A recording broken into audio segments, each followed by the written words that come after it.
যুক্তরাষ্ট্র পাল্টা শুল্ক কমানোয় স্বস্তি ব্যবসায়ীদের মাঝে প্রতিযোগিতা সক্ষমতা হারানোর শঙ্কা দূর হয়েছে মনে করেন অর্থনীতিবিদরা।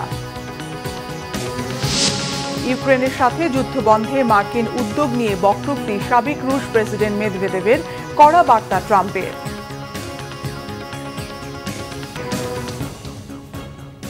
দেখছিলেন ক্রাউন সিমেন্ট সংবাদ শিরোনাম, এবারে বিস্তারিত। মার্কিন পাল্টা শুল্ক 15% কমিয়ে 20% ধরে মূল প্রতিদ্বন্দ্বী দেশগুলোর সমপর্যায়ে নামিয়ে আনার সিদ্ধান্ত স্বস্তিদায়ক মনে করেন তৈরি পোশাক প্রস্তুত ও রপ্তানিকারকদের সংগঠন বিজিএমই এর সভাপতি মাহমুদ হাসান খান। ট্রাম্পের পাল্টা শুল্ক কমানোর ফলে প্রতিযোগিতা সক্ষমতা হারানোর শঙ্কা দূর হলো বলে মনে করেন অর্থনীতিবিদরাও। তবে শুল্ক ইস্যুতে মার্কিনীদের সাথে বাণিজ্যের বাইরে কি চুক্তি হয়েছে সেই ব্যাখ্যা জানানোর পরামর্শ দেন তারা। আরও জানাচ্ছেন জিয়াউল হক সবুজ। 3 দফা আলোচনার পর বাংলাদেশ থেকে পণ্য আমদানিতে পাল্টা শুল্ক 15% কমিয়ে 20% ঘোষণা করেছে ট্রাম্প প্রশাসন।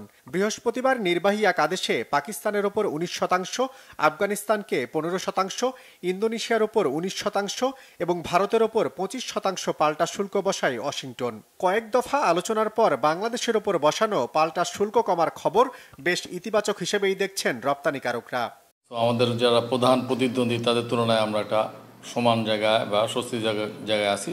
তাতে করে যেটা হবে যে আমাদের প্রতিদ্বন্দ্বিতার যে সক্ষমতা সেটা কমবে না।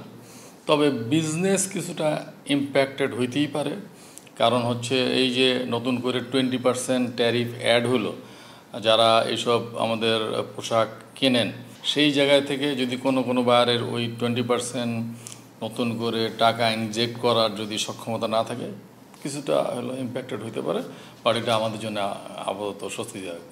অর্থনীতি বিশ্লেষকরাও বলছেন পাল্টা শুল্ক কমায় পোশাকের বাড়তি রপ্তানির পাশাপাশি চামড়া সহ অন্যান্য খাতের প্রতিযোগিতা সক্ষমতা বাড়বে।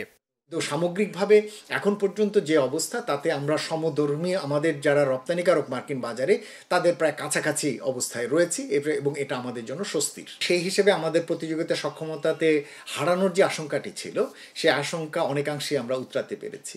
উপরন্তু চীনের সঙ্গে যদি উচ্চ শুল্ক আরোপিত হয়, যেটা আশঙ্কা করা হচ্ছে যে উচ্চ শুল্ক অব্যাহত রাখা হবে, তাহলে চীন থেকে প্রচুর পরিমাণে অর্ডার বিনিয়োগ এগুলো অন্যান্য দেশে শিফট করলে সেটাও বাংলাদেশের জন্য বাড়তি অর্ডার দেয়া এবং রপ্তানি করার একটা সুযোগ তৈরি হবে।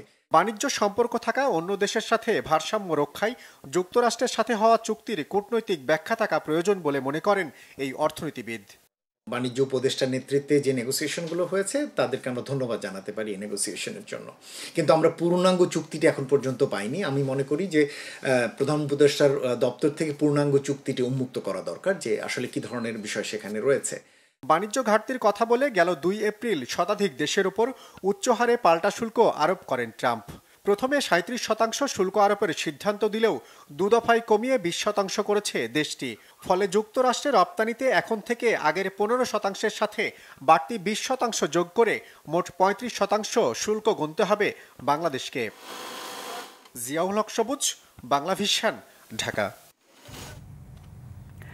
আওয়ামী লীগ সরকারের বৈষম্য ভাঙার আন্দোলনে বারুদ জ্বলেছিল রংপুরের বেগম রোকেয়া বিশ্ববিদ্যালয়। সেই আন্দোলনে স্বৈরাচারের পতন হলেও প্রত্যাশার পালে কতটুকু হাওয়া লেগেছে শহীদ আবু সাইদের বিশ্ববিদ্যালয়ে? বাজেটে কি পেল এমন প্রশ্ন ঘুরছে। সংশ্লিষ্টরা বলছেন বিশ্ববিদ্যালয়কে এগিয়ে নিতে নেওয়া হয়েছে মেগা প্রকল্প। বিশেষজ্ঞরা বলছেন সমতা ও ন্যায্যতার ভিত্তিতে সরকারের বিশেষ বরাদ্দ পেলে তবেই সার্থক হবে জুলাই বিপ্লব। রংপুর থেকে জুয়েল আহমেদের রিপোর্ট। শহীদ আবু সাইদ শুধু একটি নাম নয়, গণ অভ্যুত্থানের একটি ইতিহাস। বৈষম্যহীন ন্যায়ভিত্তিক বাংলাদেশের স্বপ্নে প্রাণ উৎসর্গ করেছিলেন বেগম রোকেয়া বিশ্ববিদ্যালয়ের এই মেধাবী শিক্ষার্থী। সাইদের আত্ম উৎসর্গই যুগান্তকারী পরিবর্তনের বার্তা দিয়েছিল। ক্ষমতায় এসেছে অগ্রযাত্রা সরকার, তবে প্রশ্ন উঠেছে এই বাজেটে কি পেল সাইদের বিশ্ববিদ্যালয়? আমরা এখন পর্যন্ত যে সকল অবকাঠামোগত উন্নয়ন এই বিশ্ববিদ্যালয় এখন পর্যন্ত হয়নি, আমরা মনে করি যে অন্তর্বর্তীকালীন সরকার এই বিশ্ববিদ্যালয়ের উন্নয়নে যথাযথ মনোযোগ দিবে। এই বাজেট থেকে আমাদের হলে যদি কিছু বাজেট দেওয়া হয়, আমাদের থাকার প্লাস আমাদের পড়াশোনা, আবার আমাদের হলে খাবারের, আমাদের জন্য অনেক ভালো হবে।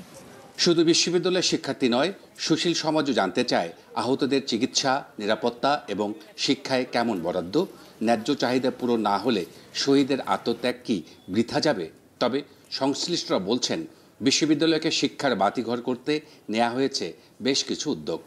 ভৌত অবকাঠামো শিক্ষা গবেষণার জন্য এবং আবু সাইদের স্বপ্ন পূরণের জন্য আমি মনে করি এই 25-26 বছরে এই বিশ্ববিদ্যালয়কে বিশেষ একটা স্পেশাল বাজেট দেওয়া উচিত। একটা সুইমিং পুল করব, একটা আমরা জিমনেশিয়াম করব, আমরা একাডেমিক ভবন করবে আরও 2টা, আমাদের শিক্ষকদের কর্মকর্তাদের আবাসিক ভবন হবে আরও 2টা। তো এই যে আমাদের পরিকল্পনাগুলো, এটা এই 1000 কোটি টাকার মধ্যে অলরেডি সাবমিট করা হয়েছে। 2026-27 অর্থবছরে অধিকতর উন্নয়ন প্রকল্প বাস্তবায়নে বিশ্ববিদ্যালয় কর্তৃপক্ষ 1000 কোটি টাকার প্রকল্প তৈরি করলেও শিক্ষার্থীদের দাবি শহীদ সাঈদের নামেই স্থাপন হোক একটি গবেষণা কেন্দ্র, বরাদ্দ বাড়ুক উন্নয়নে, নয়তো ন্যায়ভিত্তিক বাংলাদেশ কেবলই থাকবে কাগজে কলমে। জুয়েল আহমেদ, বাংলা ভিশন, রংপুর। রাশিয়ার সাবেক প্রেসিডেন্ট দিমিত্রি মেদভেদেভের উস্কানিমূলক মন্তব্যের জেরে 2টি পারমাণবিক সাবমেরিন মোতায়েনের নির্দেশ দিলেন মার্কিন প্রেসিডেন্ট ডোনাল্ড ট্রাম্প। শুক্রবার এই নির্দেশ দিলেও পারমাণবিক সাবমেরিন 2টি কোথায় মোতায়েন করা হবে তা স্পষ্ট করেননি ট্রাম্প। মার্কিন প্রেসিডেন্ট বলেন, মেদভেদেভের মন্তব্য যুদ্ধের ইঙ্গিত দেয়, তাই কোনো ধরনের ঝুঁকি না নিয়ে এই অঞ্চলে পারমাণবিক সাবমেরিন মোতায়েনের সিদ্ধান্ত নিয়েছে যুক্তরাষ্ট্র। এর আগে ইউক্রেনে যুদ্ধবিরতির জন্য রাশিয়াকে 10 থেকে 12 দিনের সময় বেঁধে দেন ডোনাল্ড ট্রাম্প, দেন নিষেধাজ্ঞারও হুমকি। এতে প্রতিক্রিয়া জানান রাশিয়ার সাবেক প্রেসিডেন্ট, বলেন মার্কিন প্রেসিডেন্ট আলটিমেটাম খেলায় লিপ্ত আছেন। পরোক্ষভাবে রাশিয়ার পারমাণবিক সক্ষমতা নিয়ে ট্রাম্পকে হুমকি দেন দিমিত্রি মেদভেদেভ, বলেন সোভিয়েত যুগেই পারমাণবিক হামলার সক্ষমতা রাখত রাশিয়া। বিষয়গুলোকে হুমকি হিসেবে নিয়ে উপযুক্ত অঞ্চলে পারমাণবিক সাবমেরিন মোতায়েনের সিদ্ধান্ত নেন মার্কিন প্রেসিডেন্ট।